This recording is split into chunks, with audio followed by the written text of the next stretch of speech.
All right, so hello and welcome everybody to today's webinar. We're going to be talking about resources for the local immigration partnership, and we're calling it the Immigration Data Portal.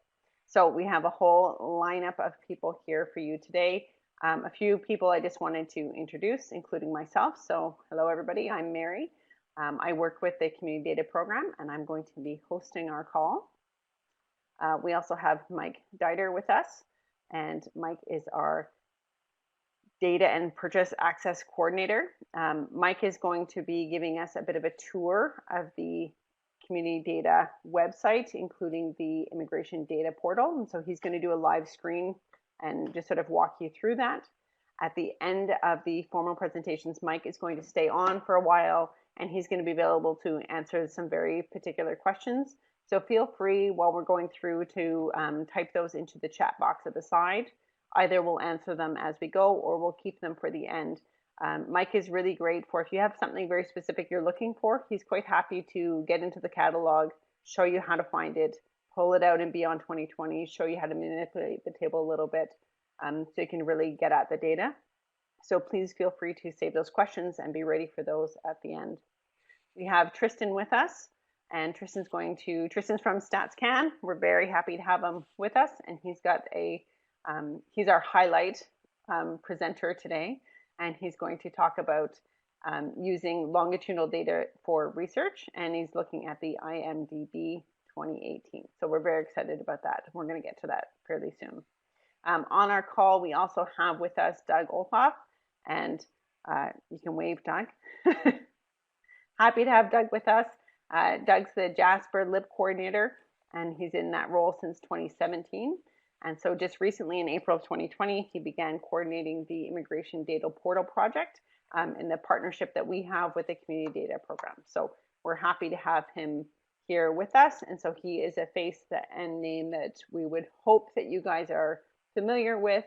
And for all of you who are directly associated with the LIP, Doug is your go-to program touch point, if you will, between us. So feel free to send him slews of emails about data questions and what you can get out of the program. And Doug and Mike and I can confer and make sure that you guys are getting the most out of the data that we have. So we are going to start with Mike today. He's going to just open up his screen and show you a little bit about the data portal and what is there. And then we're going to, if Michelle is with us, so Michelle Fromovic is our Community Data Program Lead, and he's going to just talk about the program on the whole and the partnership that we've developed with the Local Immigration Partnership. So if he's made it into our meeting, he will do a short presentation after Mike, and then Tristan is going to take the bulk of our time today and get into some of the data. So hopefully we'll have lots of questions for him then as well.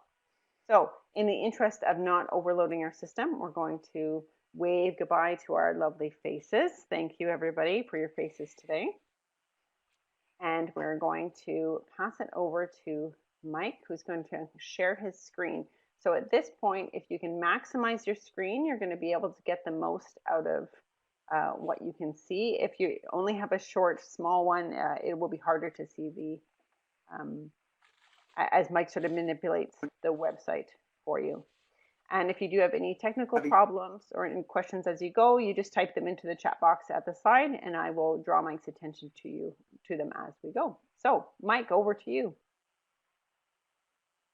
Yeah, with Michelle running a little bit late, I don't know if it's worthwhile putting the presentation that was back up if there was something in there, sort of general information, but I can cover a little bit of what Michelle was going to mention, and Doug can possibly fill in some of those gaps.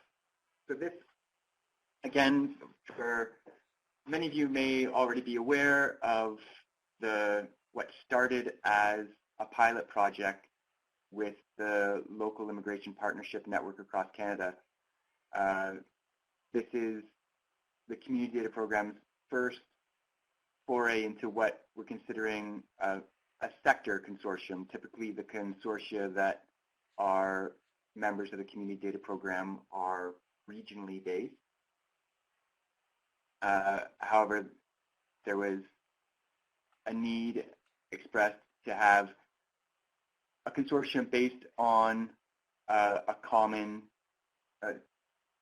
coming from a common group of organizations or a sector. So this was the Local Immigration Partnership Network with IRCC, Immigration, Refugees, and Canada.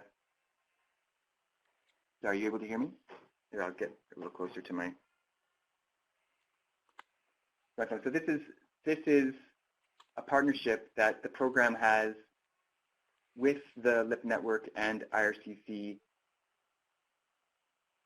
to provide a number of immigration-related resources, data tables, infographics. Well, I see Michelle's here. I don't know if you want to jump in at some point. I think it's sure if you want. I mean, if you're just starting. Yeah, essentially just describing the relationship between CDP and the LIP network and IRCC. Sure. I mean, I'm happy to do that. Yeah, sorry, I checked in a bit late. So just to step back for a moment. So the program itself is designed around groups of organizations typically based in one community. So when we spoke with the LIPS coordinator at the time, the city of Calgary a few years ago, the question was, well, how can we connect a network of organizations that exist across the entire country, some of which are part of a consortium, some of which are not, and so the concept of an immigration network consortium was born. So we do have a relationship with the entire network. We've created a form of membership and a form of data access that we describe as a membership light, where we created a portal in our website where you can focus on data related to immigration, to the theme of immigration. And I think, Mike, you'll walk us through some of that in a moment. So the purpose of the partnership is really to take what we do with the program, which is provide access to data at a municipal and a neighborhood level of geography, to help with the training and building capacity in how to use data, recognizing that the steps of even using Excel can be challenging, and working with our catalog can be that much more challenging, where we have some pretty complex data sets that have, some of them, hundreds of variables for tens of thousands of geographies, and you may need just a couple of neighborhoods and one or two variables. So building capacity and then offering training through this network arrangement, and also helping with building a network. So in this case, connecting your network to our network. Some of you as LIPS are already members of the program. Some of you are not. Some of you won't be, just won't make sense down the road, but some of you will be. So those are the three elements of the program that we're trying to bring into this relationship with the LIPS. Access to data about immigration at a municipal and neighborhood geography, building capacity and training and how to use the data and how to access the data, and helping with networking and communication. So should I take this to a kind of just set you up, Mike, to talk about some of the data we have by doing a screen share?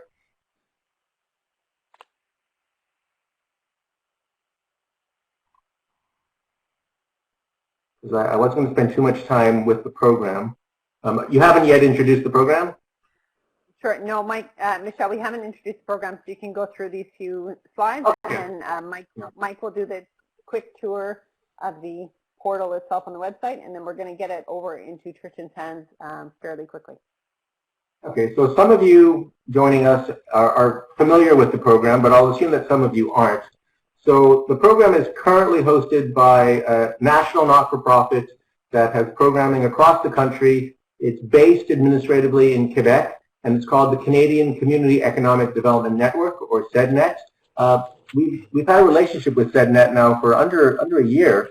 Really, this program began about a quarter century ago in the wake of the last big recession of the early 1990s. Well, not the last one, but the big one of the early 1990s. And it was really a way for, in particular, municipal governments to come together, share in the cost of acquiring complex and expensive data, and helping to track trends at a local level. And by local, we typically talk about municipalities and neighborhoods. And that geography, municipalities and neighborhoods, is really central to the program. And I'm reminded of that every time I participate in a webinar about data out there, where the trends that get talked about are almost always about Canada, maybe provinces. And if there is any reference to municipalities, it's in the context of a census metropolitan area, which is a concept that doesn't help most communities across the country, especially if you're in a small community, and is not a municipality. So we're really very much obsessed with measuring trends at a neighborhood and a municipal scale for the entire country. And we do have our members through Community Data Consortia exists across all provinces with the exception of Prince Edward Island. And the program membership typically revolves around community, which often means a municipality, could be a health region, but we don't typically work with province-wide consortia. It's really networks that operate locally. So an individual LIP within an individual community is the kind of group we typically work with, where your relationships and your partnerships are very much local. And then we connect practitioners working in municipalities and community groups across the country. And I mentioned already that membership gets you, broadly speaking, three things. Access to that kind of data I was referring to earlier, so data that measures social trends, environmental trends, economic trends at a municipal and neighborhood level geography for the whole country. A range of tools to help build your capacity to use the data. The webinars are an example of that, but we also provide a responsive support service by email or by phone. If you have any questions about our data, let us know. Please let us know. And we're also starting to produce infographics and visualizations that you can kind of click, copy, and paste into a report instead of having to download your own product, convert an IVT table into an Excel file, and figure out how to create visualizations yourself. So we encourage you to contact us at any time. And then, of course, the networking, again, the webinars are part of that, and trying to connect our roughly 2,000 individual users to each other in various ways. And this is just our website. So again, our program is delivered through communitydata.ca. You can also visit our host if you're interested in questions of community economic development, and email us at any time. So from here, I was going to do a screen share. So I don't know if there are any questions about the program, but maybe I'll get right into the screen share.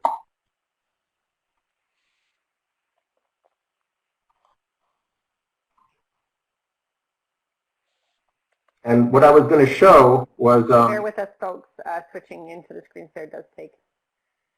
Yeah. So Mary, let me know when it's up. I mean, I believe it's done. Okay. Do you see what Good to go. Yeah? Yes? Good to go, you said? So... Yes, we see your whole web page. Okay, so really, I won't spend much time on this. For those of you that have used our portal, you'll be familiar with this. So within our resources, we have one thing called the Immigration Data Portal.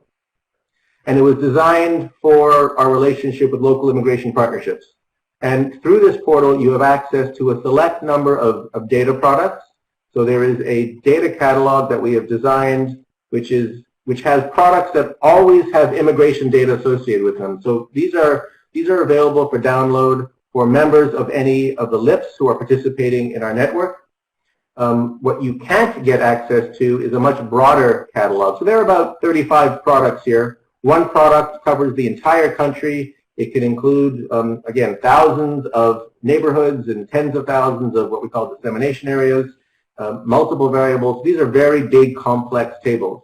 We have, and so there are about a little over 30 of them, but we have over 1,000 tables in our overall catalog. So access to this data, and we'll be talking about one particular product that's brand new that we're just bringing in, is central to the relationship with the LIPs, giving you access to data. We have also designed a couple of infographics. As you'll see, if you're not a member, either through the LIPs or through a local consortium, you don't have access. So I'm just going to log into my account and go back to resources. So we produced what we call a Tableau infographic. These allow you to take some packaged information and produce it for your own municipality. It does require downloading a free version of Tableau Reader, And if any of you have tried, I won't go through that right now, but if any of you have are interested in creating immigration or recent immigration profile of your community, you've never been exposed to Tableau before, again, give us a call, send us an email. It's quite straightforward in terms of downloading a free product onto your desktop. There are a few steps that may or may not be easy for everyone, but they ultimately are about downloading, opening, and then exporting as a PowerPoint presentation or as a JPEG and copying and pasting into whatever report you're trying to do. So those are some of the infographics that we've started with. There's also a guide that was put together by the City of Calgary, and the coordinator in previous years on how to use the program and how to use the portal. So that might be of interest. And there's information about joining, if you're not already a member, joining the program, joining the local community data consortium. So I will stop at that and hand over to Mike unless there were any questions.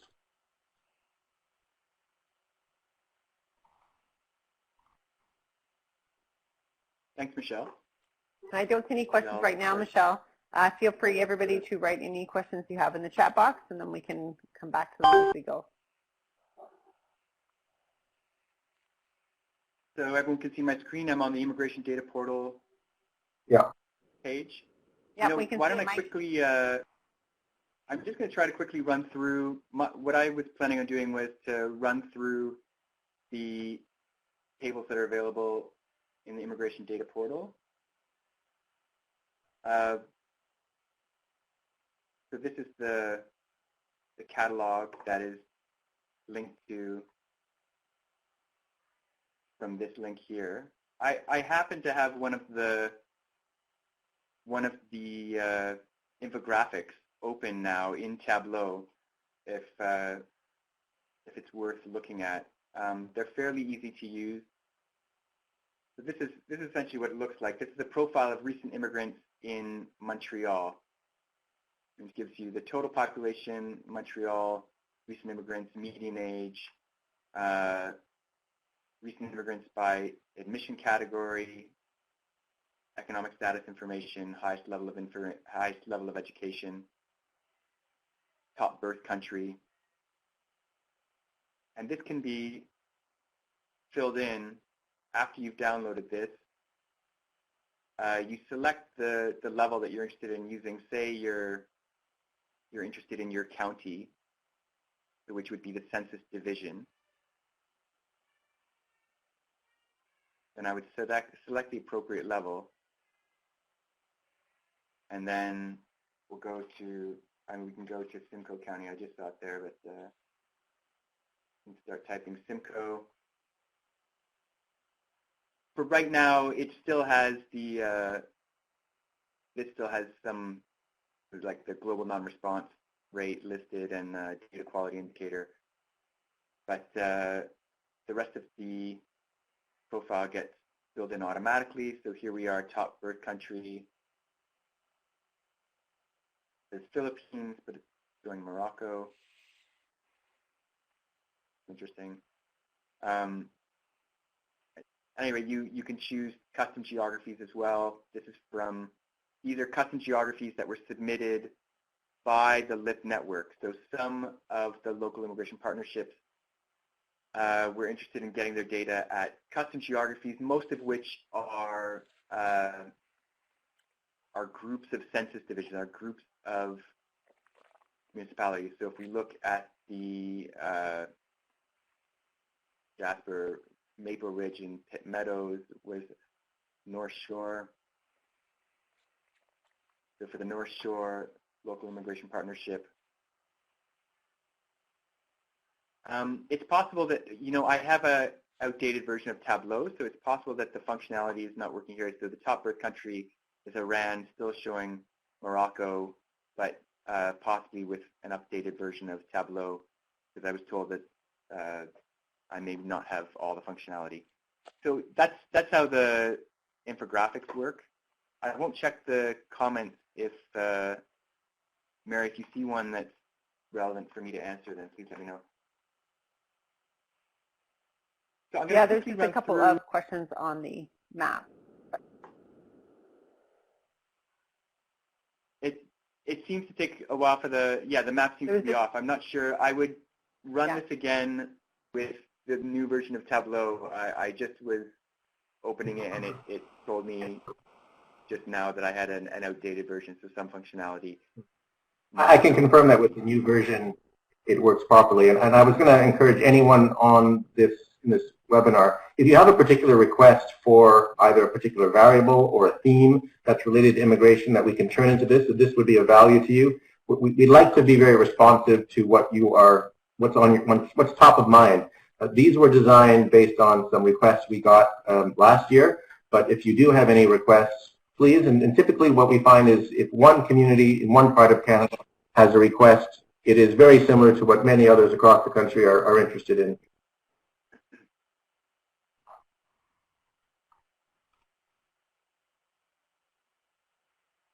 So yeah, Mike, you'll have to update your free version of Tableau Reader.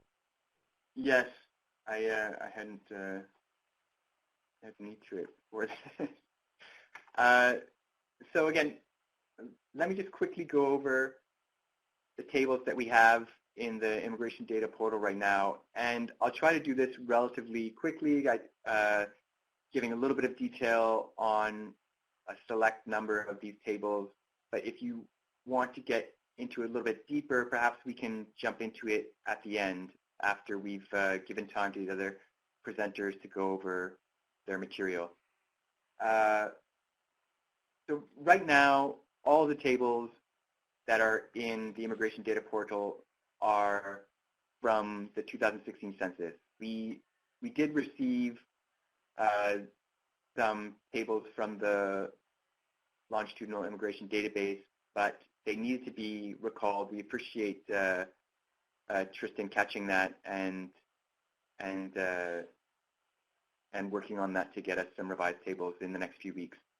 But we can take a quick look at what those tables will look like a little bit later. So as Michelle pointed out, this is what the catalog looks like. I have a presentation which gives a little bit of an overview of the tables, and I can post this to the webinar page afterwards. Get this chat box out of the way. So just to give you a bit of an overview of what we have in the immigration data portal, we have tables at both. All the tables in there are available at standard geography, so that's your census subdivision, the municipality, census division, which is like a region or a county. But then we also have the custom geographies that were submitted by the LIP network. So the first tables I'll go over are tables that are available at both standard and custom geographies.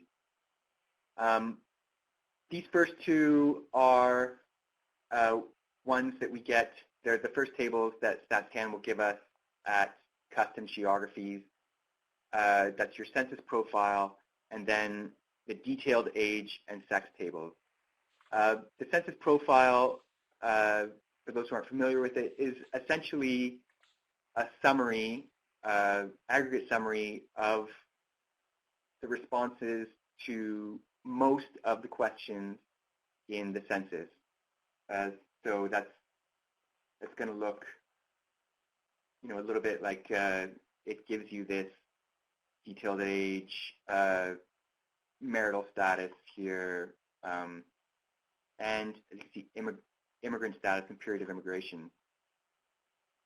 So this table we have at custom geographies, it can be of interest to the LIPs, maybe for comparison to the total population. If you're dealing with, you want to have compare immigrant population to total population for your custom geography. And the same goes for the age and sex table. There's no immigrant data in the age and sex table, but it may be useful for comparing to the total population or to get a denominator to measure the prevalence of a certain demographic. Then we have quite a number of target group profiles in the immigration data portal. A target group profile is essentially like the census profile, but for a specific demographic group. So as you can see here, we have a number of target group profiles. The first two have obvious relevance to the LIP network. It gives the target group profile for the recent immigrant population and the immigrant population. However, all of the other target group profiles, we decided that these were worth sharing with the LIP network as well, because as I pointed out here, here, let me go to a different target group profile. So this is the target group profile for the population, the low-income population, or population with an income below the market basket measure. And there's a lot of information in here that does not pertain to immigrants, but every target group profile has one of these stubs. It has this group of variables. It continues down for males and females, giving immigrant status and period of immigration for this particular target group. So this number here is going to be the number of recent immigrants arriving between 2011 and 2016 with incomes below the market basket measure. All the counts here are for persons with income below the market basket measure. And then similarly, say for school attendance, this may not be of interest to you, but if we scroll down to the immigrant status section, then you can see the number of recent immigrants or total number of immigrants who did not attend school, who attended, I can just bring this down so you can read a little better, elementary or secondary school, or who attended school above high school. And that was attending school in the year before the census. So I'll just continue with the list of target group profiles that we have. You can see them, or I don't need to read them all, but you can see they continue highest level of education, immigration, business, status. I just lost the cord here. These are also available at standard and custom geographies. So living alone, living low-income population using the low-income cutoff before tax. Population by age groups, lone parents as a minority, and continues. You can see there's quite a number of them. By main mode of commuting to work, Francophone, population 65 and over. We also have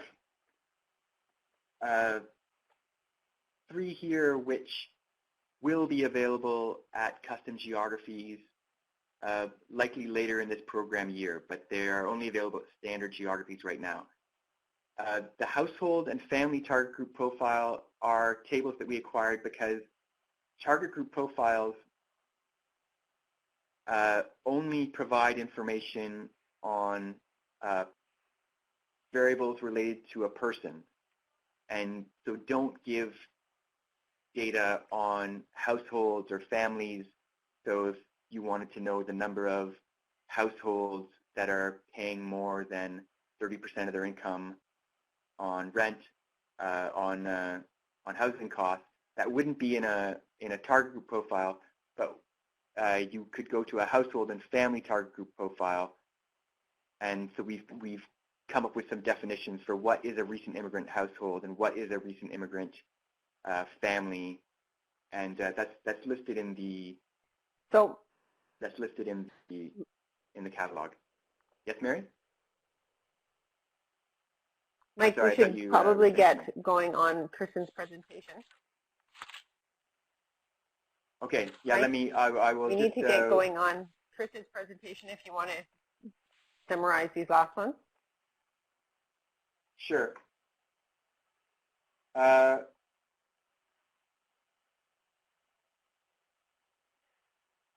So again, we have a number of just cross tabulations, again at standard and custom geographies. CPP, this is a community poverty project which gives a number of low income, can cross tabulate immigrant status by a number of low income lines.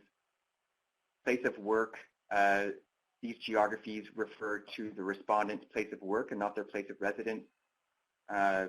Gives information on the occupation or the industry that the respondents were working in, and that pretty much sums it up. So if anyone wants to get into some of these tables specifically, we can do that towards the end and show you generally how to access tables in the catalog and how to use Beyond 2020. But for now, why don't I pass it over to Tristan.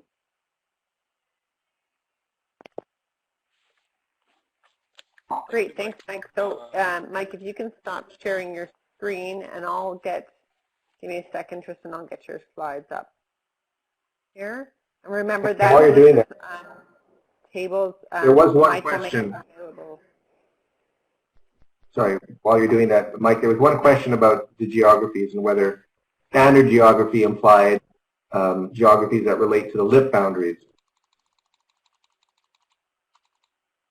Those would be the custom geographies. The standard geography are the standard geographies that StatsCan uses to publish their data, which are, again, so might be census subdivision, which relates to municipality, or census division, which is a county.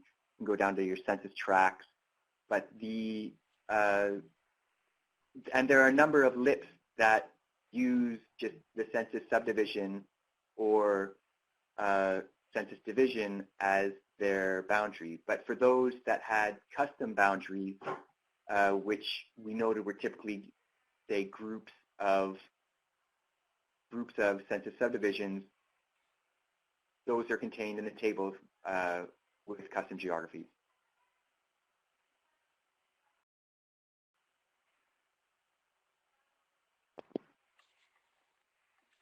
Okay, great, and we can get back to those in a few minutes, so please feel free to keep typing questions for Mike in the chat box, and we're going to hand it over to Tristan. So thank you so much, Tristan. We really appreciate you taking the time for this presentation. Thank you, Mary. Actually, I'm really happy to hear what Michelle was saying. Like, I was not aware about all those collaboration and networks set up at the organization. It's really interesting for me. The other thing is, Mike, since you have so much data, it's really, really impressive. I'm happy that I'm going to be able to present a different type of data, and hence this is what you see here in the title. So I'm going to talk about longitudinal data for research, especially the IMDB. While Mike did do a good overview of the wealth of information available in the census. Sorry, Tristan, I'm going to stop you for a second. Tristan? Yep. I get a couple of people having a hard time hearing you. Can you come closer to your microphone? Okay. Try that. I'm going to try to speak louder. Oh, that sounds. Is it getting better? I think that's a little bit better. You were clear for me. For those people, yes, it is. Great. Yeah. So just speaking a bit louder would be helpful. Thank you, Tristan. Okay. So as I was saying, you have a lot of data in the community data portal on Census, which is pretty much showing you a picture of all the immigrants that are in the country in 2016. What I'm going to do during this presentation is explain you a little bit more about data that is longitudinal. So because you are, most of you, or all of you, I think, expert in immigration, I'm going to explain a couple of things that are really basic here. But immigration is not only a matter of who are the immigrants, but what's happening over time with immigrants. One of the things is immigration is the study of change, as I write here. People change residence and they change status. People immigrants, but they also immigrate. They immigrate in different countries, or they move from one province to another one. But also one important component is some of them arrive as temporary residents, others arrive as full permanent residents. Many of them obtain their citizenship over time and get, like, I would say, long-term immigrants well integrated into our society. So because immigration is a process, there's lots of evolution with the situation of immigrants, such as their socioeconomic outcomes. So their income is evolving a lot over time, and I'll show you a couple of examples. There are policy changes, so the immigrants that we select in 2018-19 are not the immigrants we selected in the 90s, and they're not the same as the 80s. There's lots of shift in the population, in the economy, that makes our selection process different. And also, over time, those immigrants, they get back to school in Canada, so they get Canadian credentials.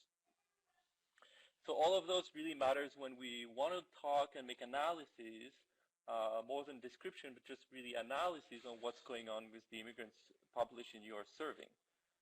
Okay, so I'll skip this one because that's not really important. That's what we're going to talk about. The IMDB is not one database; it's a multiple source of data databases, and it's administrative data source. So Statistics Canada has a partnership with IRCC, Immigration Canada, IRCC, and we share data together. Actually, this project is funded by IRCC, so they provide us the data, and they fund us to prepare analytical data source. The IMDB, so Longitudinal Immigration Database, IMDB in short, covers permanent residents, temporary residents, as said earlier. We also have a module for settlement services, so it explains which immigrants go to settlement services, what type of services they obtain. For example, did they go to French courses or English courses? We also have their scores and so on and so on. Citizenship. And on the right side of the picture here, this is where the longitudinality happens. So we connect, integrate administrative sources back to tax files. Those are mostly the T1, the one you do at the end of the year. But we also connect mortality records. We also connect T4, so a record of employment, into all of this, and we mismatch all of this, and we try to make it fairly simple for people to follow immigrants' outcome over time. The population is wide, so although the census, so I had a technical issue. I cannot point to exactly where the numbers are, but like you have a census of immigrants. The census of immigrants is covering 7.5 million immigrants, which is the real number of immigrants we currently have. The IMDB is covering almost all of those as of 2018. We're missing 1.5% of them. That's an estimate. We're missing 100,000 of them. But because we have admin file, we actually have more information than the census, so it's a little bit complex to understand, but we'll go to the next slide to understand that. But what I mean here is that we are not talking about a sample anymore. We're talking about a data source that has all immigrants, that allows us to drill down the information back to very, very small geography. Although we have extremely strong rules for confidentiality, and we block the information, so no immigrants can never be ever recognized. But we are capable of going down at the very low level of information for geography, but also for other characteristics.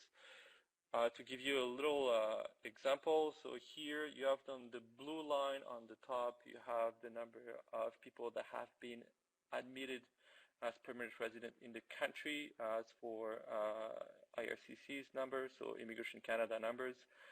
The gray line in the middle of the two is your census. So these are the people that are present in the country as of May 2016.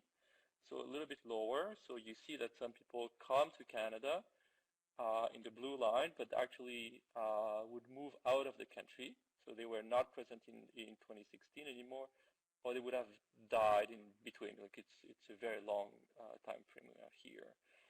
And on the dash component, you have the IMDB, so the data source I'm handling, and this dash line is very, very close to the census, which is what I need to match. The only difference I have in the dash line is at the end, the last 5 years, 10 years. Reason for that is lots of children are still not filing their taxes, which is expected. So it's not a concern. So we have a very, very good coverage using taxation information to look into our immigrant population. The type of information we cover, I mentioned already. So we have wages and salaries.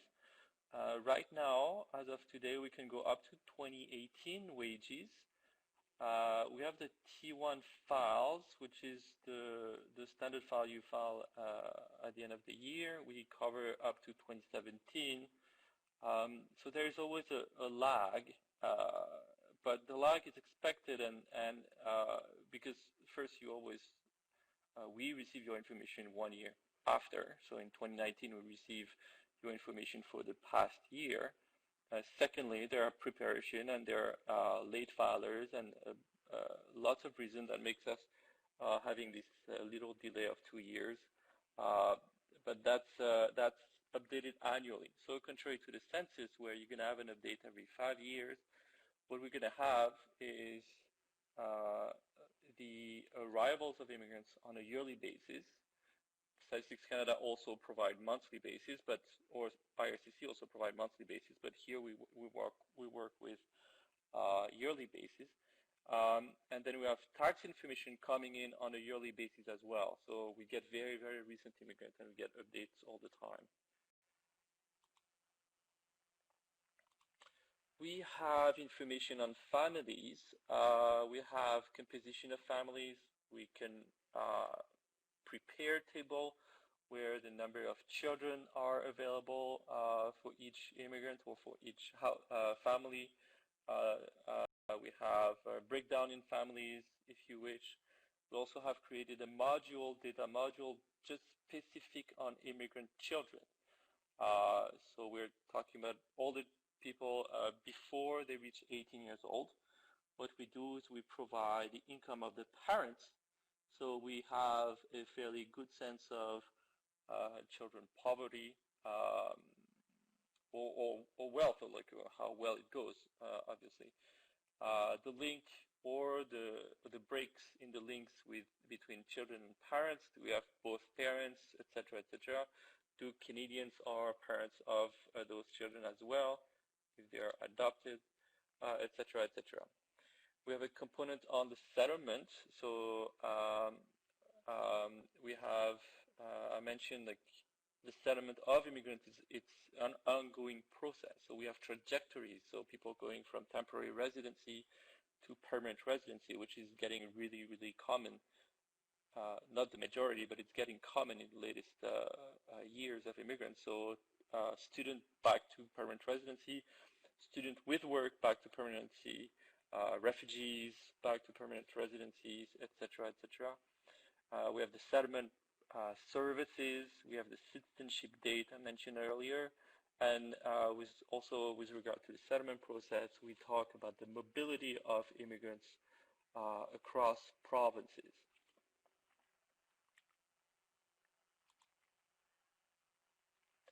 And here, a little bit similar to the portal that Mike was presenting earlier, Statistics Canada has created a portal about 6 months ago that gathers our data on immigrants.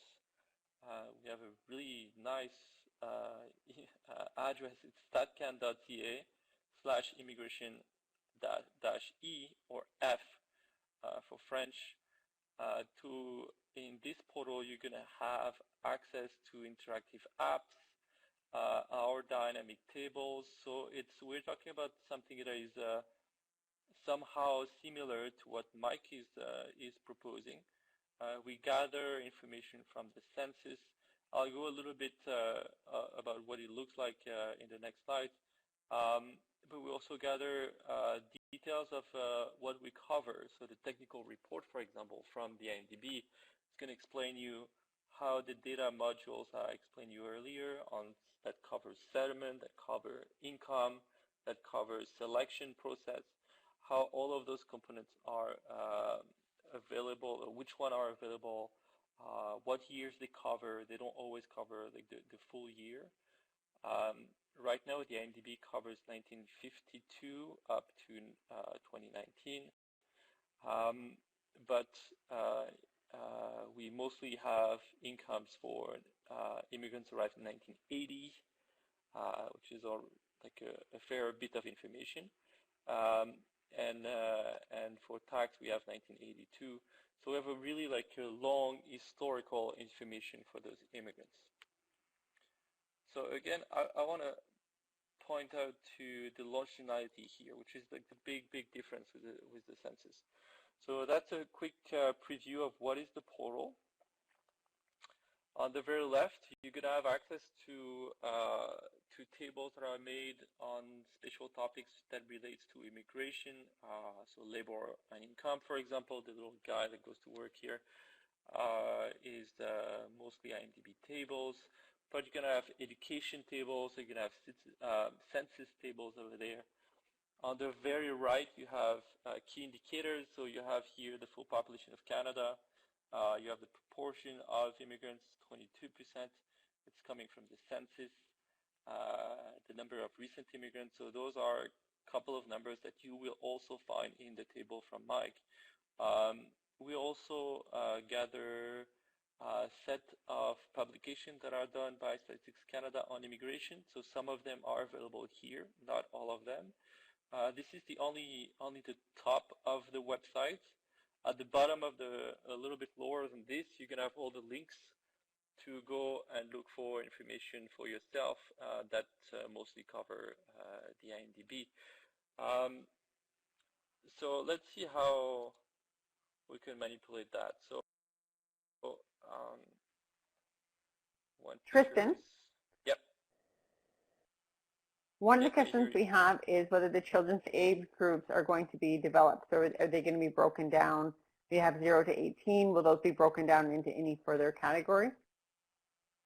Yeah, we have everything, but right now for the age, nothing is readily free available on the website. But of course, we have the complexity, and I'm going to get to this. We have detailed age. You can request detailed age as long as we have sufficient people. So you have age at arrival. Great. And then you're going to have age at tax. Okay.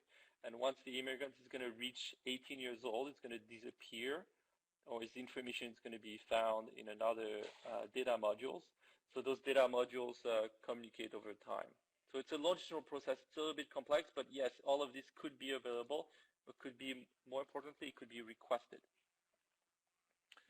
So this is the exact same table as Mike was showing. I have the source of the table at the bottom here, so you can retrieve it yourself. It's free to access. It's one of the standard IMDB table that was released this year. And Mike's going to show you a little bit more about this. You have basic stats here. For example, I did pull Alberta at the bottom versus Canada. And then I pulled different immigration categories. But really, what really matters here for me and for you to understand is what you have at the very top. So if you see the top gray cell, you have data value, so I don't care about that. Then you have admission year 2007 as an admission year. So this table is showing you all the immigrants that arrived for the year 2007. Now, if you go on the right, I selected 4 different years of taxation. Okay, so you have people admitted in 2007. What are their outcomes in 2008? Then I pull out 2010, 13, and 17. So what I wanted to show here is how everything is changing over time, and that really matters. Because when Mike is showing you the economic outcomes, the average for your population in your area, the outcome is for all the immigrants that are over there. And it might be low, the outcome. Okay. What I want to show you here is sometime when you look into the immigration process, those income increase. They increase a lot. So if I'm looking at the 4th line, so if I'm looking at median wages and salaries for the people immigrated in the family class, their first year they were earning $18,000, which is fairly low. But in 10 years down the road, it's still very low. I'm sorry, it's probably not the best example, but they were earning 30,000. Okay. But depending on which category you take, so if I'm looking at Alberta, economic immigrants, principal applicant, median wages, they go from 43,000 to $64,000 of wages, which is the median, which is getting a fairly well conditioned economic condition. So what matters to me is for people to understand that immigration is more than just like a group average. It has to be also thought through an immigration process. And I think lots of settlement organizations do understand that their work is here to improve the situation of immigrants. So that's why there's this process and everything, and that's really, really important to capture the work and that your organization are doing for the immigrants, and it's valued. Now let's go to it's pretty equivalent to what Tableau was giving you. Here it's a web capture. It's a capture of what the type of data that is available on the website. This is the mobility application.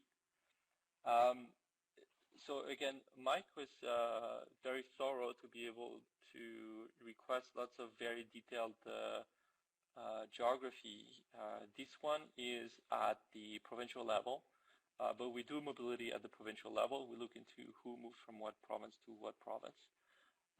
But with using this interactive app, you will be able to look over time if your immigrants are moving from one province to another one.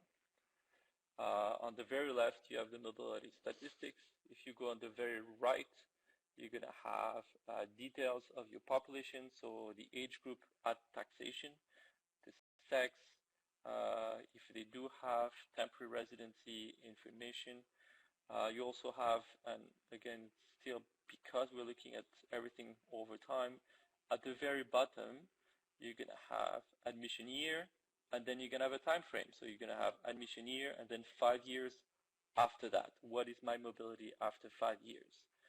And on your very top, you're going to have either you can select the type of immigrants you want and the geography you want. So are you looking for all immigrants?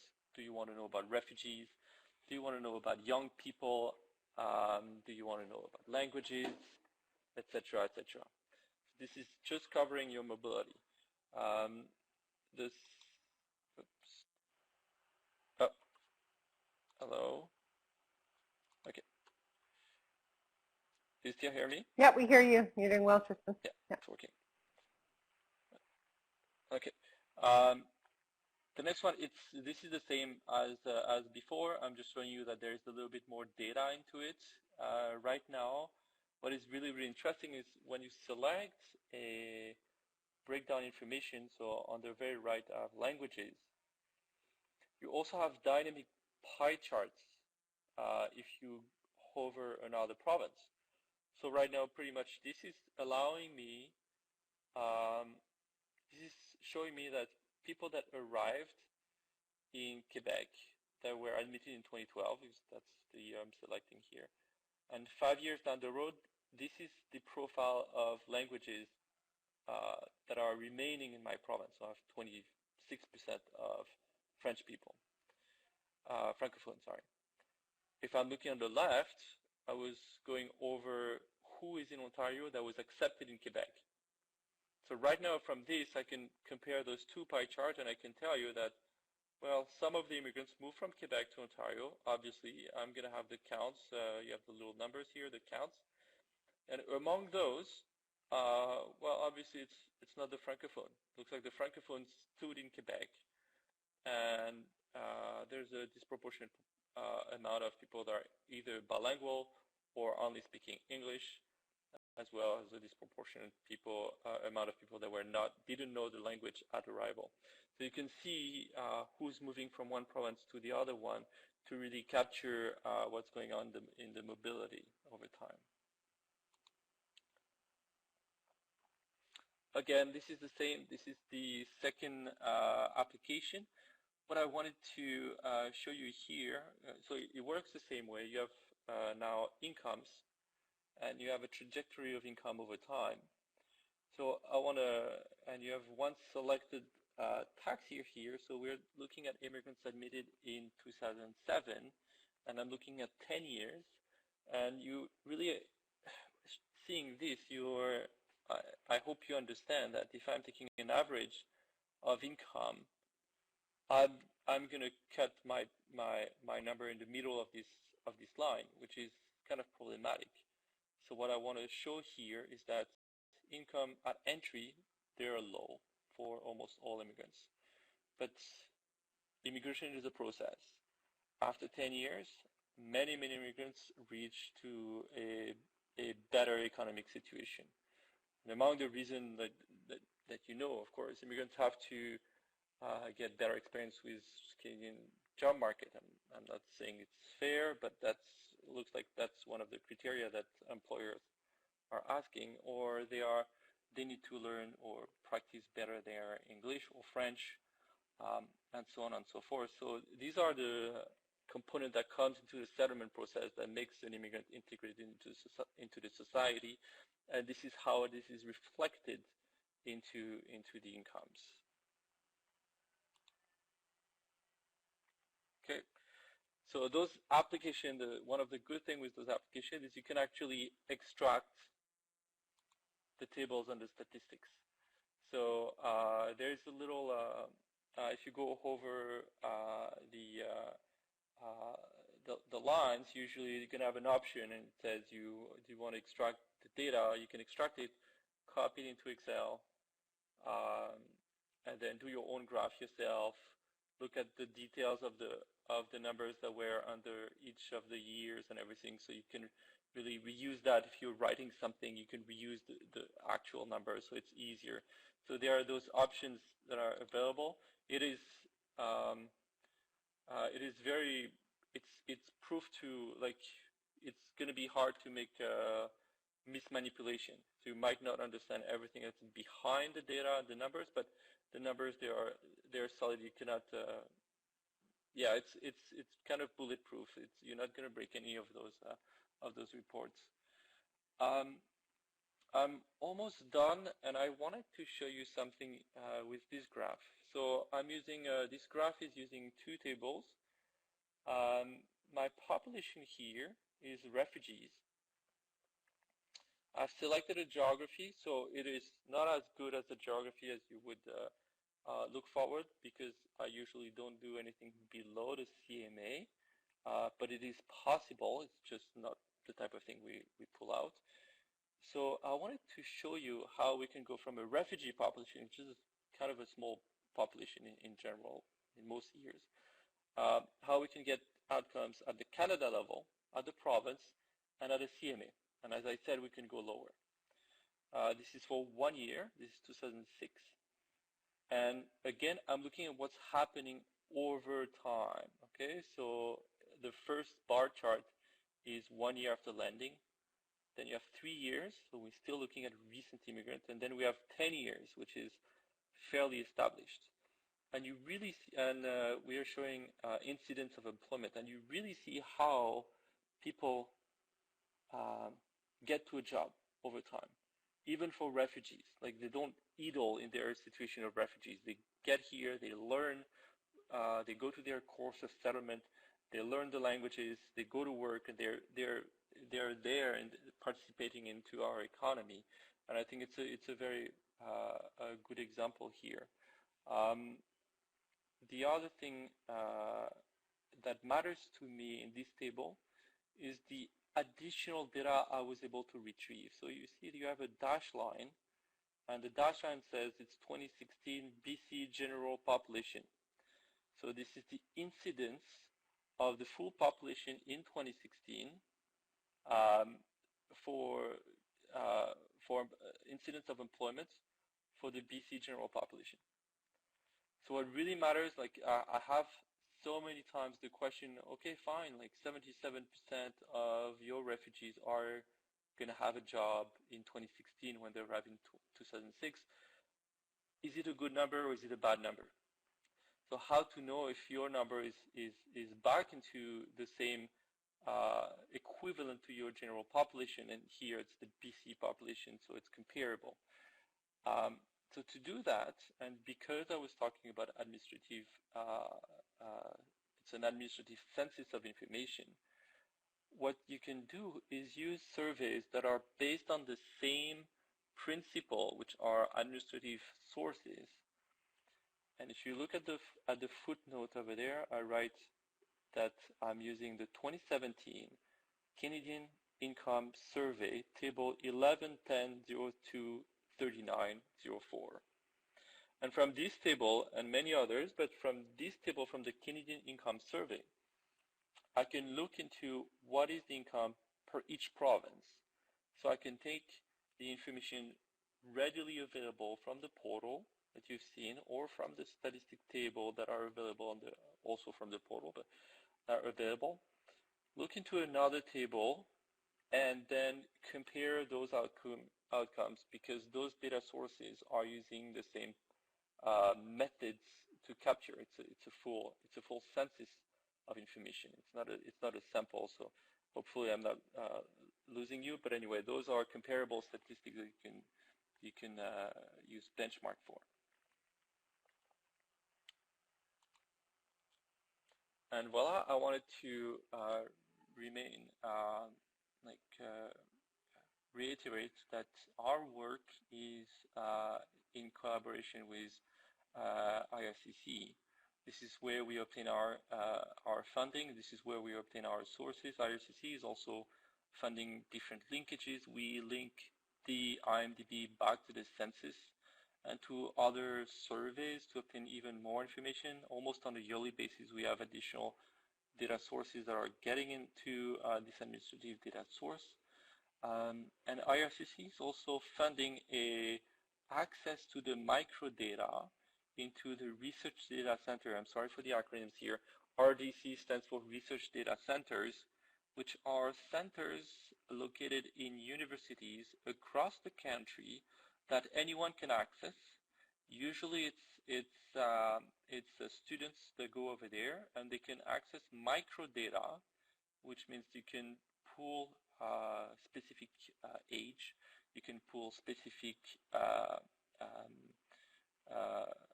level of geography from these data sources and build the real research that you want.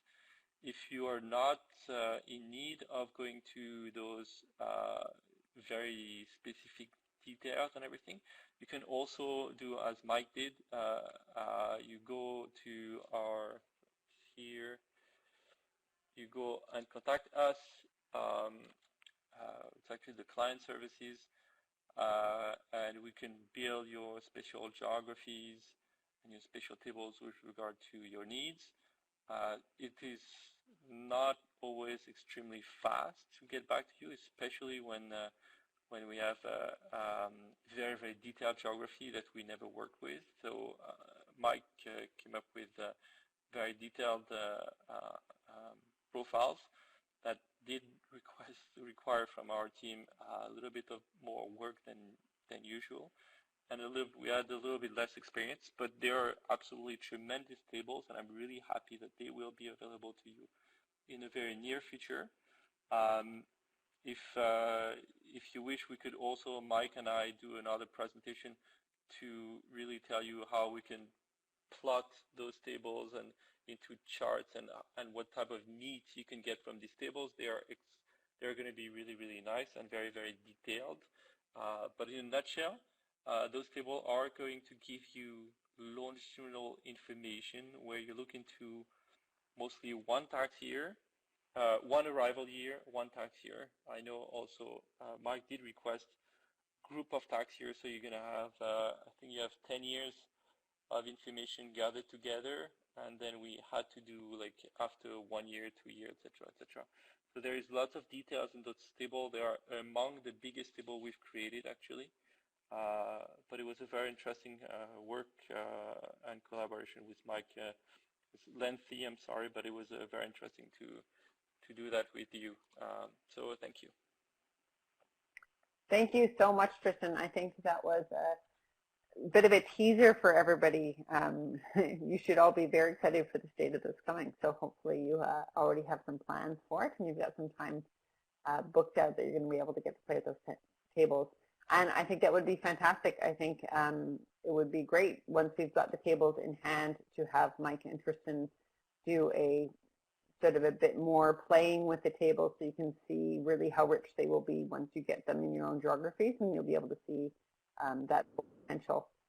So I'm glad this is really interesting project for you, Tristan. I think that's great, and it's really nice to know how detailed they are, because that's certainly what our membership is always looking for, those, you know, those much smaller geographies that we don't get without you guys doing all those extra hours of work to put them together.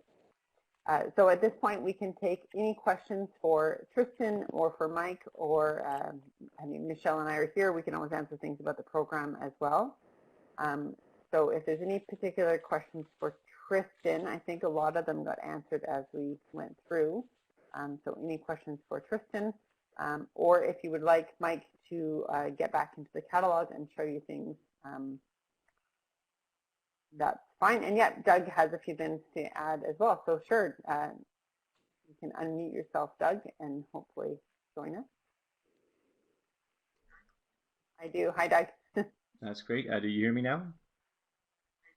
Okay, thanks so much, Mary. I just wanted to very quickly, for those who are not familiar, just give a quick background to where this sort of collaboration came from between the LIPS network and the community data program, just to sort of recognize the work that was done through the Calgary LIPS starting in 2017 to convene a group of 10 local immigration partnerships to identify what the need was for access to the community data program, what the need was for custom geographies, and what the needs were around data, and then to sort of work with the CDP to develop these new tables. And just wanted to let everyone know that, you know, going forward, so we've sort of gone through that process. That 10-member group has been disbanded. But what we'd really like to do now, in terms of maintaining this partnership, is to have people kind of have a look at the data, get their feet wet, kind of, you know, really give this a try to see what they can pull out of it and see where they're running up against challenges. And I'm going to do some follow-up with the group to kind of get a better sense of what needs people have around, whether it's different types of data, whether it's professional development or tutorials around how to access, how to analyze, and how to present data, so that going forward we can, in addition to having this great resource, we can develop the capacity of the LIPS network to actually utilize the data and help tell the story of immigration in their areas. So I just wanted to put that out there just to let everyone know that I will be reaching out. There will be a channel for us to have a look at what people's needs are, and then we can sort of plan what we'll do going forward in terms of further webinars or professional development to help everyone use all this stuff. So that's about it. That's all I wanted to say. That's great. Thanks very much, Doug. And thank you for taking this on. It's nice to have engaged leadership in these projects. Maybe actually I will just add one other thing very, very quickly about that. And the reason that I have taken this on is that I think, as many people know, we're in the process of developing a national LIPS secretariat, so sort of a body to coordinate and gather data and information about what LIPS are doing across the country and help people develop their own capacity to succeed in their communities. So this project is going to come under that umbrella, but it's a work in progress, and so it will be under the the umbrella of the National LIP Secretariat over the coming years. Great, and I'll add on that all of this data has become available because people are letting us at the community data program know what they need, what data can be useful to them, and also then getting it to Tristan and getting Tristan to do the work at Stats Canada to pull the tables together in ways we need. So it's really useful when we hear directly from you about what you're looking for. The community data program's in the position now where we're actually developing a lot of these infographics and pulling data tables together for people in a very simple way that hopefully you can use. So if you do have a variable, if you're working on a project in immigration and you see this being useful and you'd like to see something that you're not seeing, it's really simple. You just let us know and we can have a conversation with you. We can have an email exchange and we can try to get that information from you. Or if you're dealing with people in your partnership that you know could be using it, please let us know if there's any way for us to support you. And as Michelle pointed out on the comment earlier, if you need it, probably other people need it too. And one of the things that's really valuable about having a network like this is there are people in the network who really don't have the capacity to be spending time on it. And so when you tell us your needs, you're probably providing sort of kindling for a project, for an infographic, for a data table that will actually get used by many people who just didn't have the chance to sort of say, oh yeah, we could use that. So it's very helpful and it's a big contribution to the whole network as well. Okay, so we have a question from Sarah Wayland. So the IMDB presentation indicated that the population data no longer limited to tax filers. So is that the only variable that includes non-filers? So Sarah, is your question that in the database, is the population data the only one that is not limited to tax filers, or is all of the data not limited to tax filers? It is it is all the data that is not limited to tax filers. The thing is, in almost all situations, if a requester from outside is requesting information that can be strictly answered by IRCC, we tend to give the responsibility to IRCC to answer. But in certain situations, yes.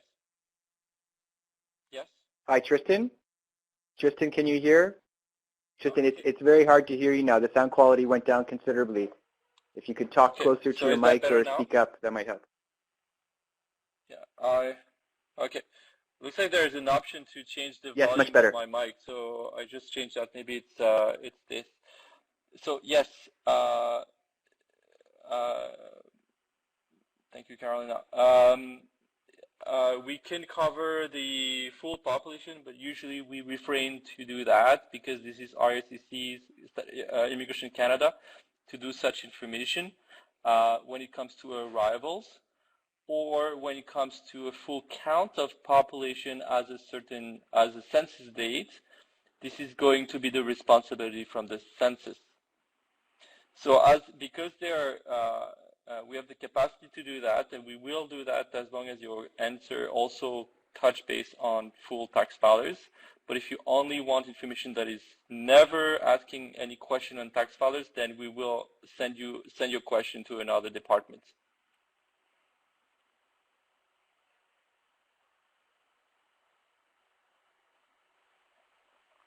And I don't believe that any of I think that all of the tables that we got That's right. deal with the universe of tax filers. And mind you, I wanted to show you at the very beginning, you have this graph where you have the IRCC counts, which was the top left line, and then you had the census, and then you had the you see your tax filer population is extremely close to your census, except at the end, because like here in this situation, our children are not included. Even though if we have a children module, our children are connected to their parents' income because that's the information we have for them. So that's why there is, at the very right end of your graph, that's why there is this discrepancy happening between the red dashed line and the gray line. And again, there is another discrepancy between the blue line and the gray line that relates to the people that actually move out of the country or the people that would have died in the during the process.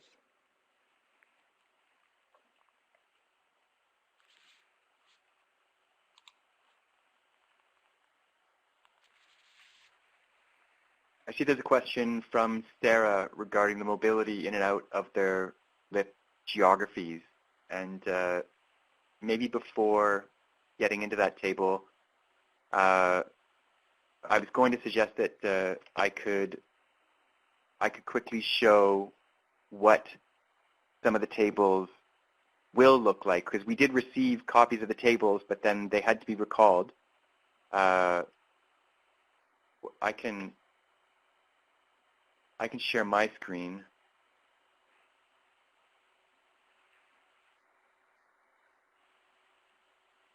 And again, just to follow up a little bit on what, talking about the collaborations, it's been quite a treat to work with the IMDB group at Statistics Canada in developing these tables. Tristan and his group have risen to the challenge that we gave them, which was to produce tables that they regularly produce, but at geographies that they haven't worked with before. And there's numerous challenges that come up from this that they've risen to, and it was extremely helpful. It was a good experience working with them. I'm not seeing the comments right now, so if there's anything that's relevant, someone could tell me. So I have a couple of the tables open here in Beyond 2020. There was the question about mobility. Yeah. So this one I've already played around with, and Mike, do you want me to read you the question again? so this is a table that I've already played around with. The question we're looking at is, Sure. we're looking at mobility in and out of the LIP geographies. So we're wondering if the information is readily accessible to amateur data users. So how easy is that to get at? So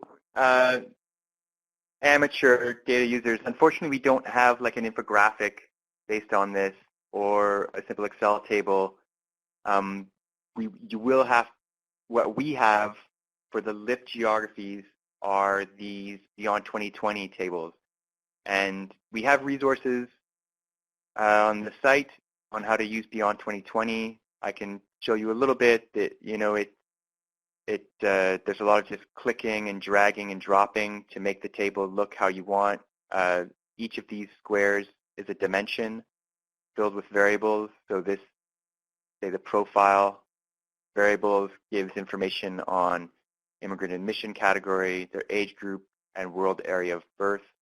So roll them all up into one, mainly because these tables were going to be getting a bit too large otherwise if we had these split out into separate dimensions.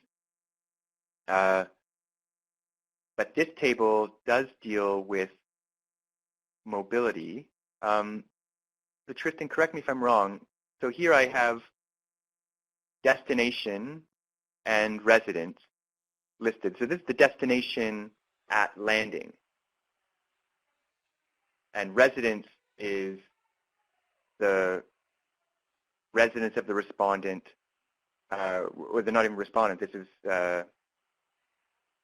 administrative data. So this is a residence at tax filing. Actually, I didn't see that neither.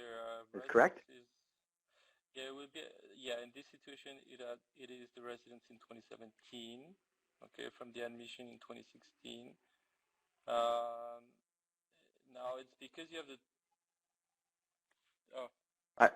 Sorry, again, it's cutting in and out. Okay, I don't know why my mic already hear every other word. the option is always low, but it's okay. It should be back into normal.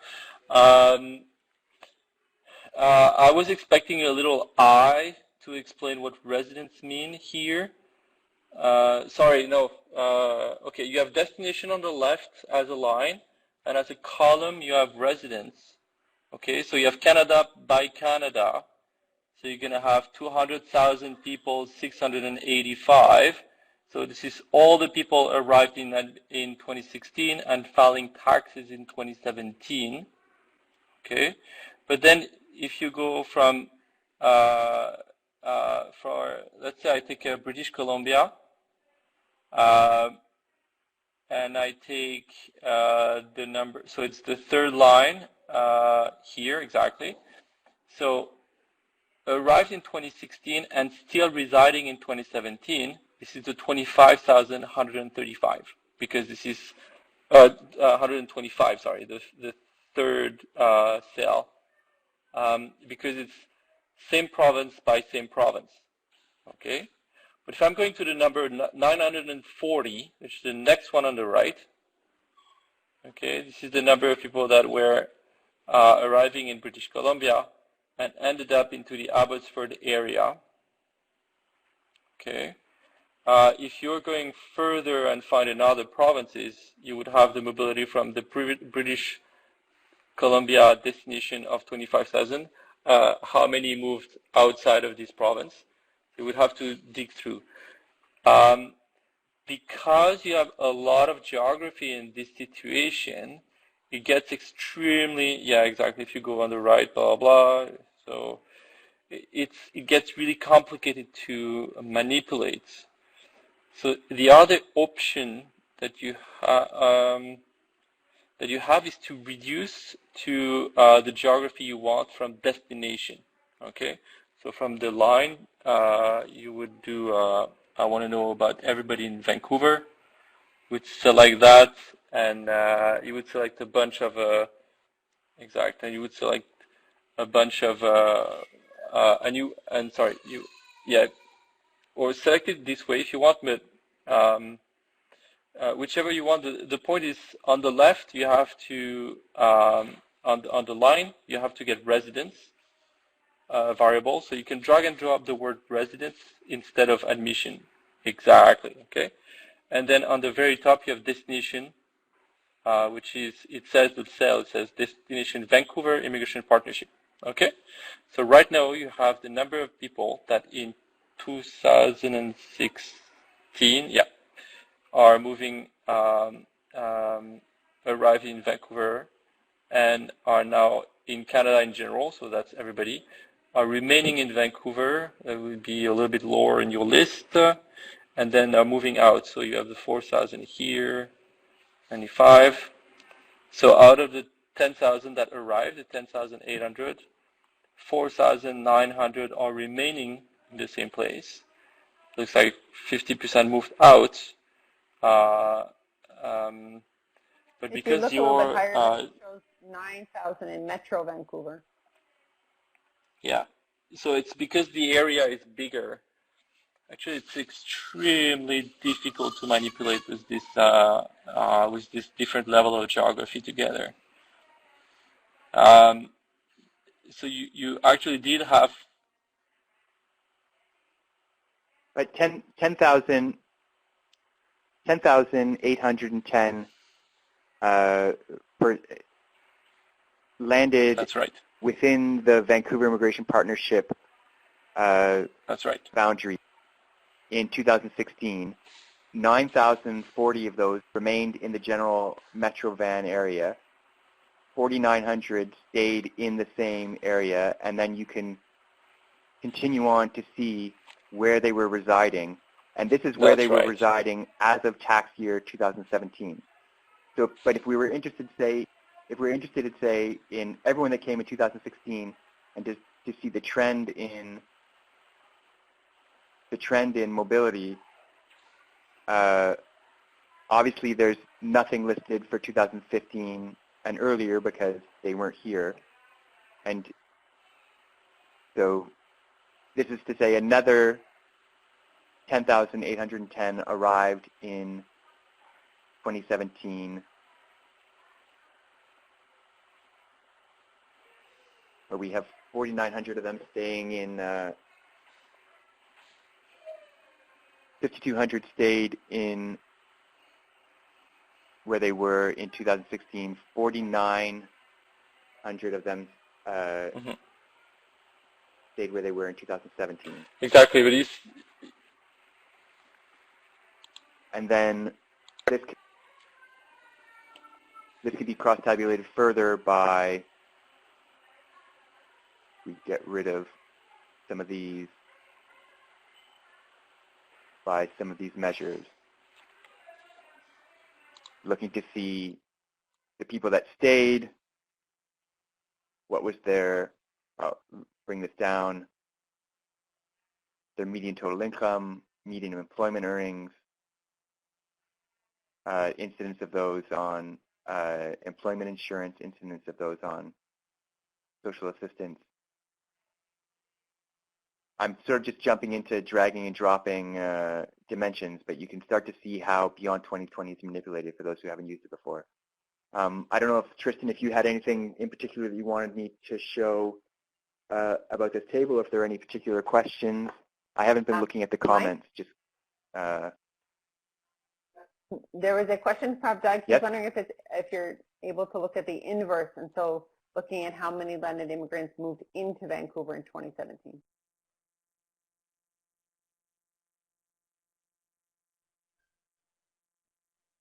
sure. Let's. So folks, it's just about 3 o'clock.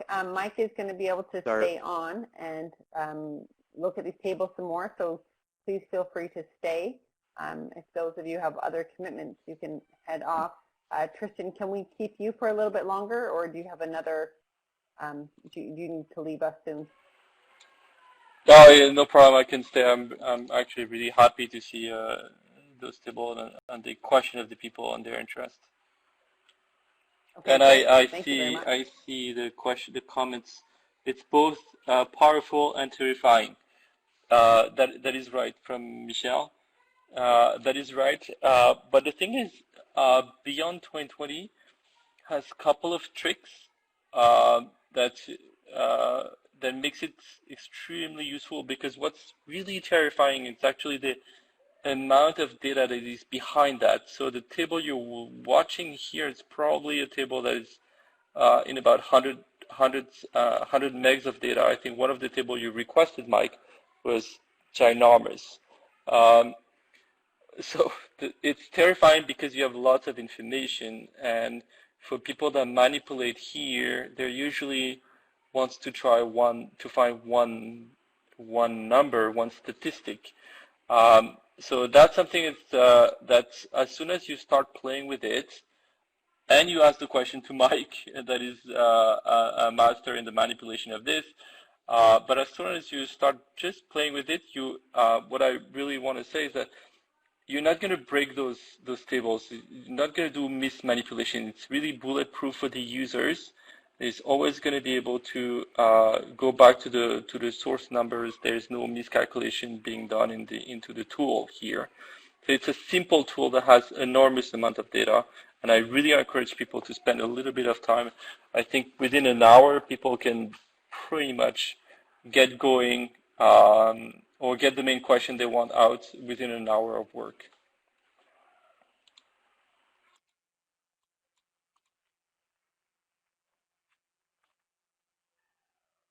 So if you're looking to see who moved into Vancouver, and you can, this is saying, so for the destination, considering this is the destination at landing.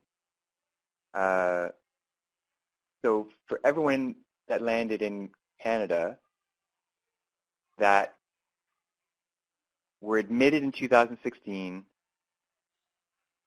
and in 2007, so that was their, and in 2017 moved to the Vancouver Immigration Partnership boundaries, there was 6,385. But then you're going to want to take out, did I miss it? Vancouver, you'd want to subtract the people that stayed there, which is sorry, here. Here's your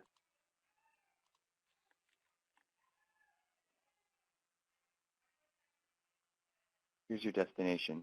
So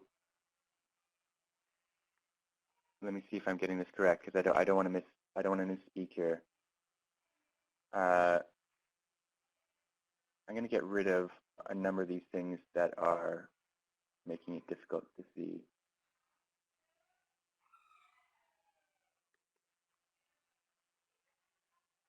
Falls in Vancouver, non-interested.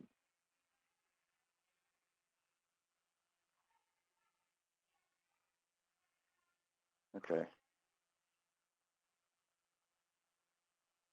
So in 2017, there were 10,810 10,810 immigrants that were admitted here in 2016.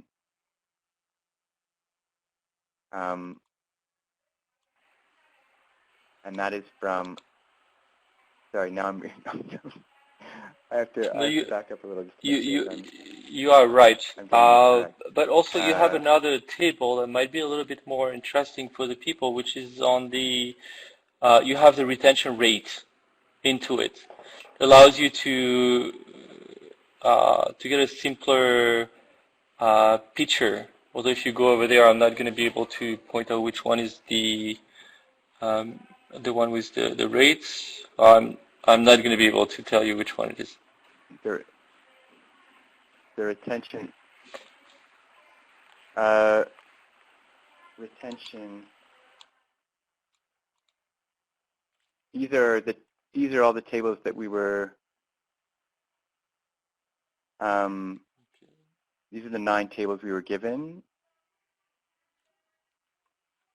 So, in the LIP, with the LIP boundaries, we have a retention rate. This is. I'm still. No. I think one of your table is a mobility. It says yeah, that's the first one, table 1. Immigrant tech. Oh no, the second one also mobility. Oh, they're all mobility. Table 1 has. I don't know. I can't. They're in a different computer from.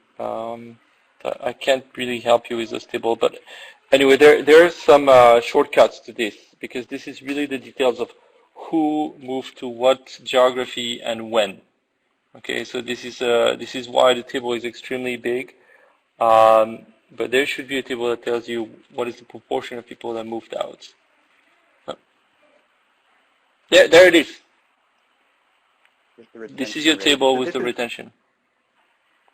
Okay, this is for census. Yeah. Subdivision. Exactly. So it is not a special on your LIP. But here you're going to have your retention rate, for example, for St. John, and so on and so forth. So sometimes it's easier for people. Here you have admission, 2017 for the same year. So I usually never do that. I do that for different years than the same year. So I would change admission year to an older one.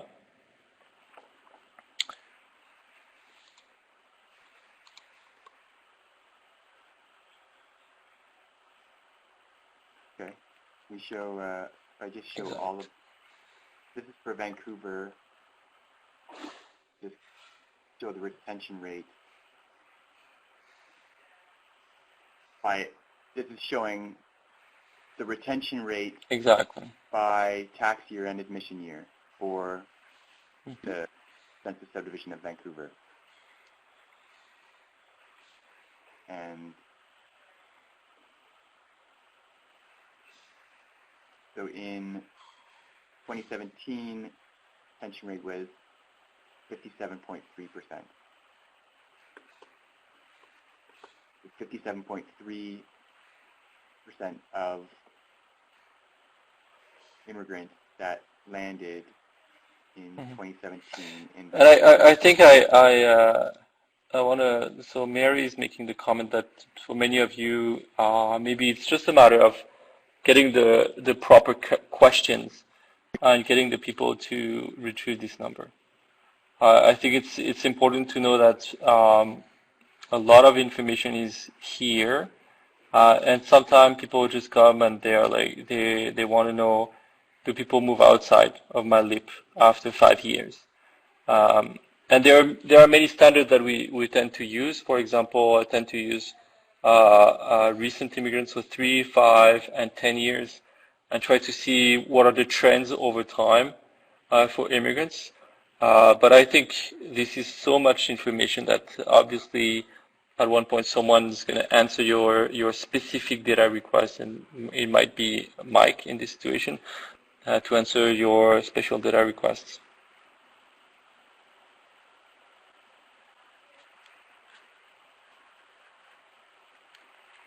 Yeah, and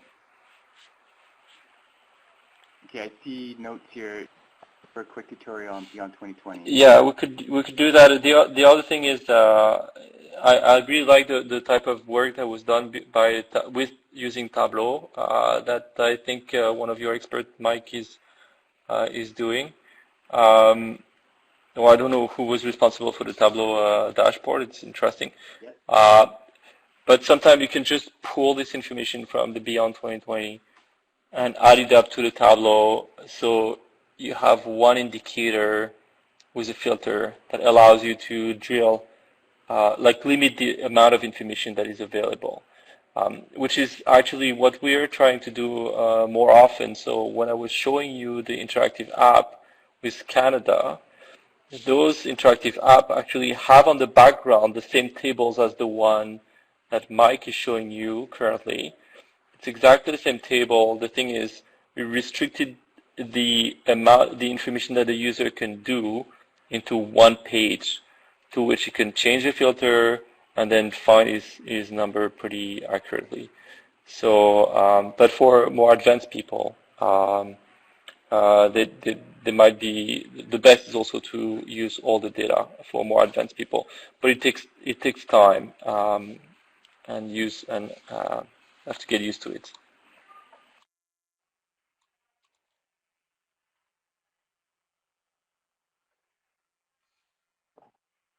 Okay, I see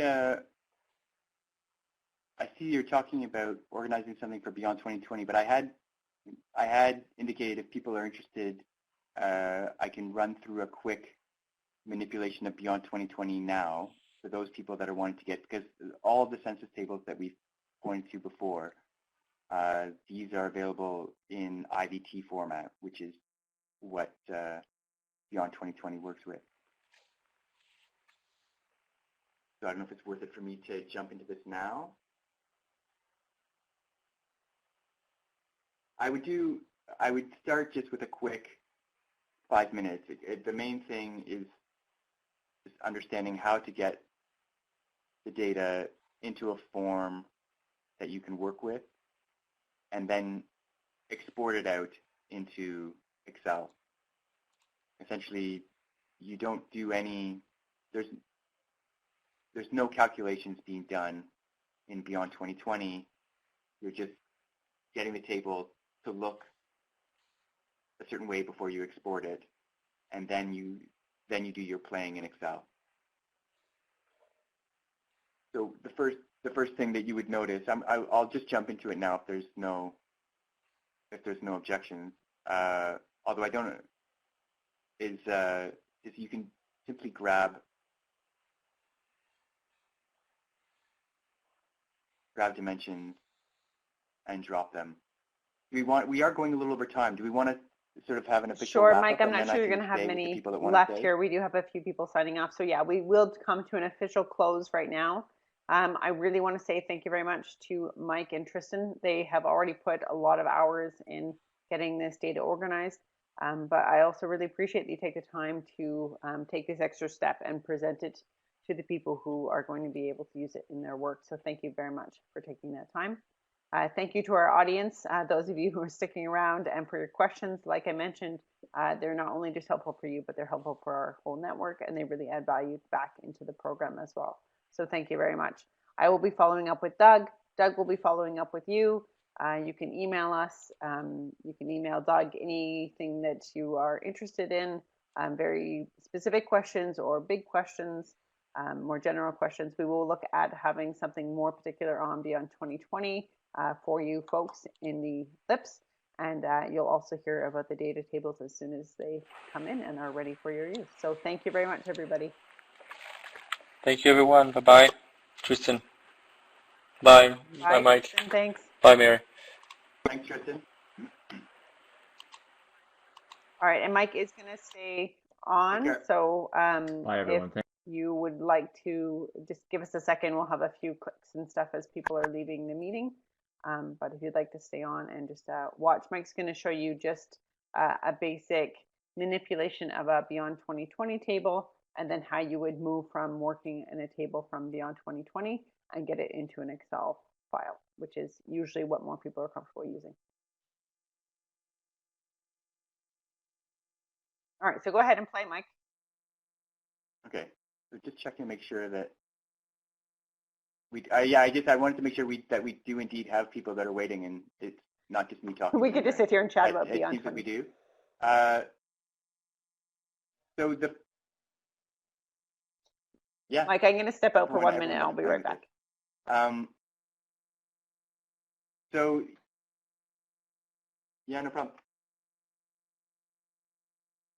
Let me just see. I see a. Oh, Mary Clark stepped away from the meeting. Okay. So that's the first thing that you have to feel comfortable doing, is that this table has 1, 2. You see the flat table here with its 2 dimensions, tax year and world area, right? It also contains other dimensions, right? 3, 4, 5, 6, 7 dimensions. And these can be all sort of rearranged to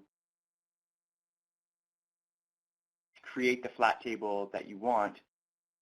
Everything that's up at the top here is essentially working as a filter on this table. So what you're seeing is the data for Vancouver. You're seeing things for admission year 2017, and the measure is the retention rate. But the admission category is the total.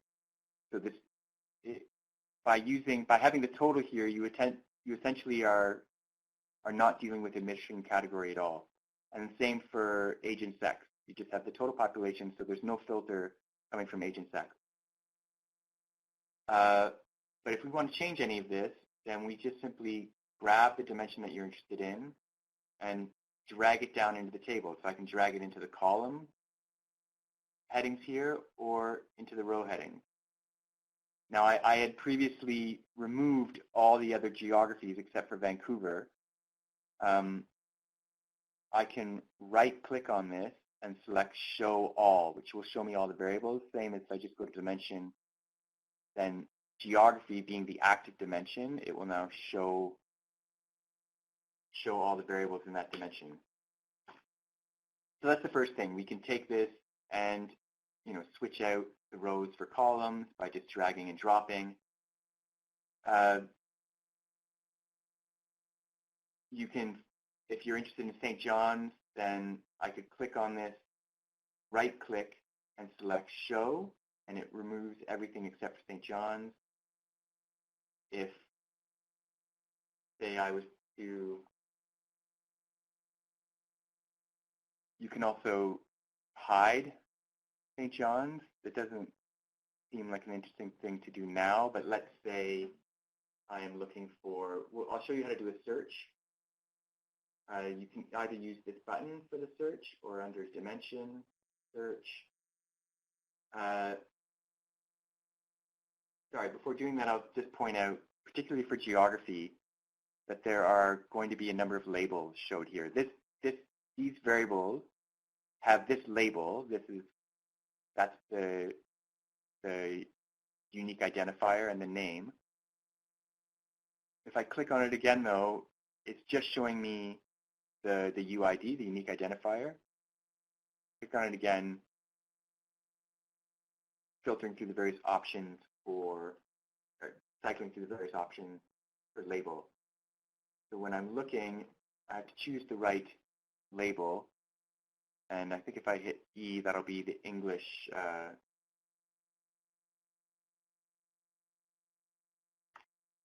description. So if I select, I'm looking for Montreal, I can put in MONTR, and this is going to return everything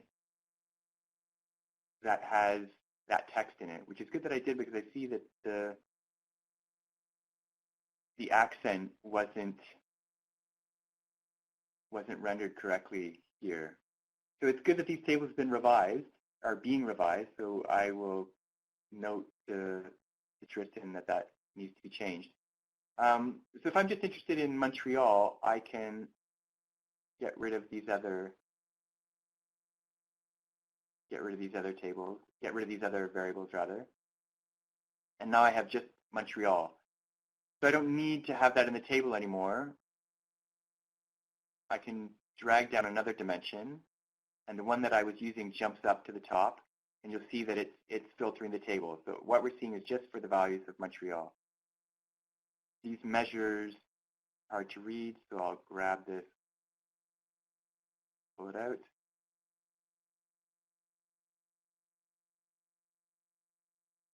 And so this table is on mobility, so it gives the number that stayed in the intended subdivision, census subdivision, how much out-migration there was, how much in-migration, and then what the overall retention rate was. So again, we're showing immigrants to Montreal in 2017, and for these tax years. I guess there's no information for 2016 and previous because the admission year is 2017.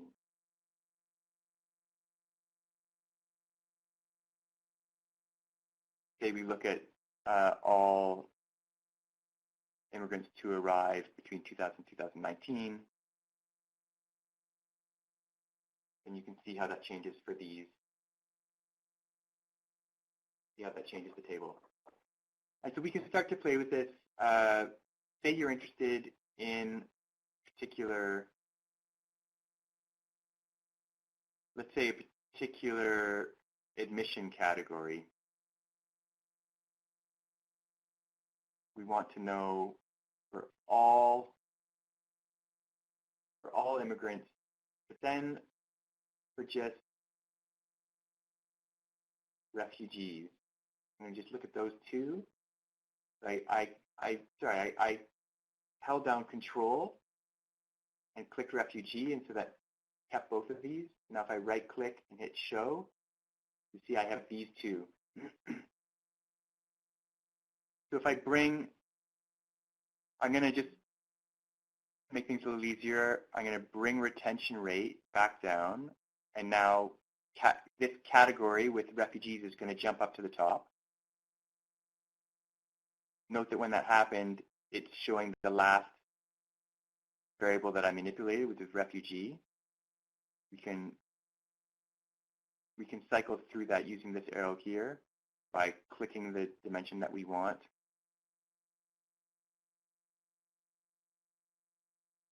Using these arrows. But we can start to make multi-dimensional tables here by taking this and dragging it down to the table. If I do this, tax year is going to jump up to the top, and category will come down. But you can also put it here. And so now we have both of these as column headings, or we can switch them. So in 2007, we can compare in 2017 all immigrants to refugees. Same thing in 2016. But again, perhaps it's better to just have all the tax years for one admission category and everything for refugees separate. And similarly for the row headings, this will get rid of the measures. If I put it here, it breaks out each of these measures by the ages. And once you've gotten the table to look how you want it, playing around with what is a column heading and what's a row heading, then you would go to File, Save As, and this is to export your table as a CSV.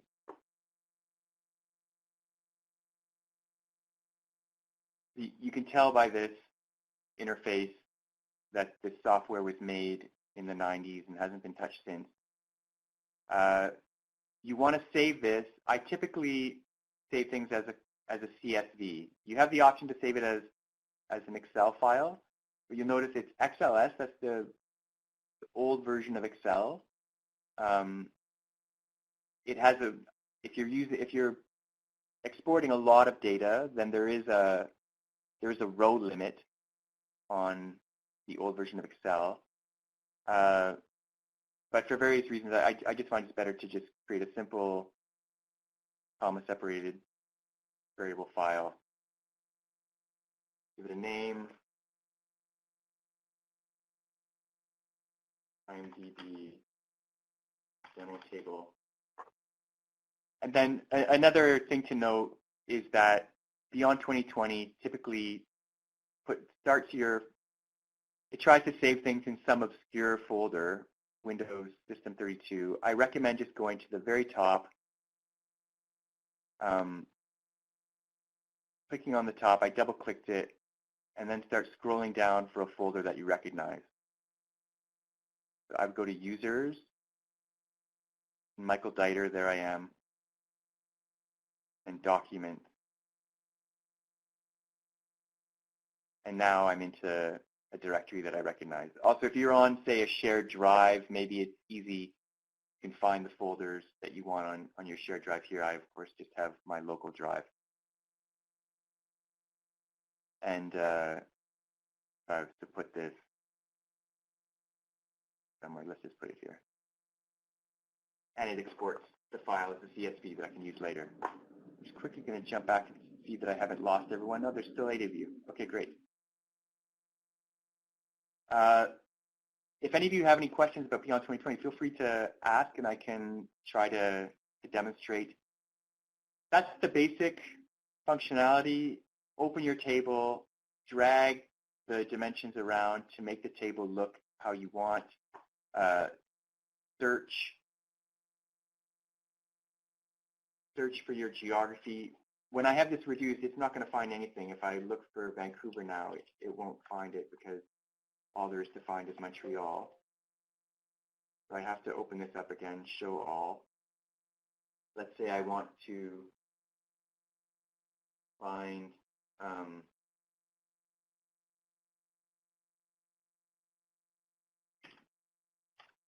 Vancouver. Let's select Vancouver. It's showing me everything from Vancouver. I don't need this.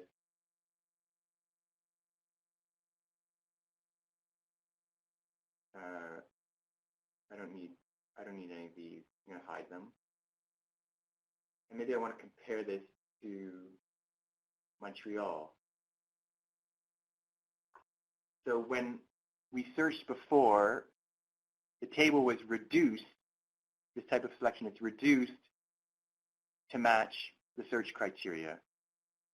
But once it's been reduced and you want to add something that I can click on Expand.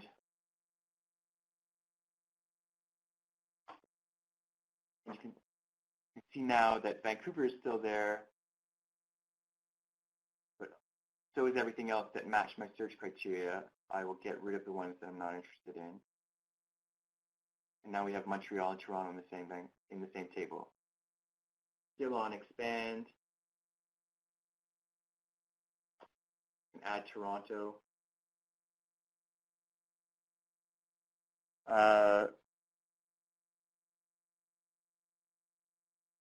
So searching, this is for refugees now, it's showing me. Again, I can click on the dimension and cycle through the available variables. I reduced this dimension, so it's only showing total and refugee, but if I wanted to be able to cycle through all of them, then I could bring this back down, category, show all,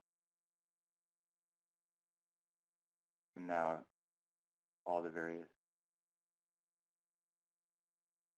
immigrant admission categories are available.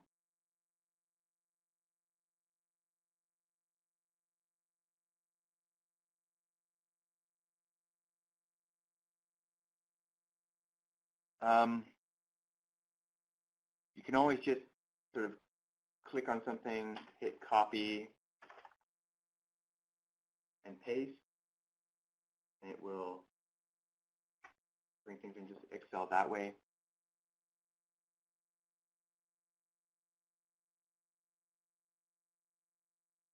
I think I've shown you most of what you need to get around beyond 2020. Next time I search, I'm going to want to maybe remember that I had it on expand and hit reduce.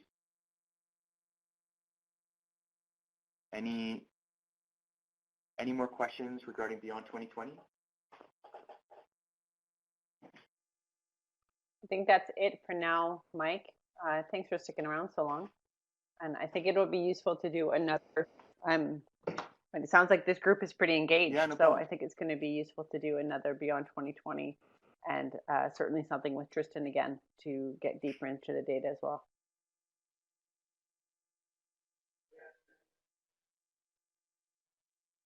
Yeah, that's great. And seeing little things like this where, there's a few changes that need to be made. He'd indicated that typically, there's, where needed, you'll see a little information button to explain something about the dimension a little more. And it sounded like there were some missing here. Destination and residence could use one of these little information buttons. So we can ask him to put those in the revised table. Yeah. So with that, I think we can wrap it up. Remember, anyone can, if you have questions, can write us that information. Perfect. All right. Thanks a lot, Mike.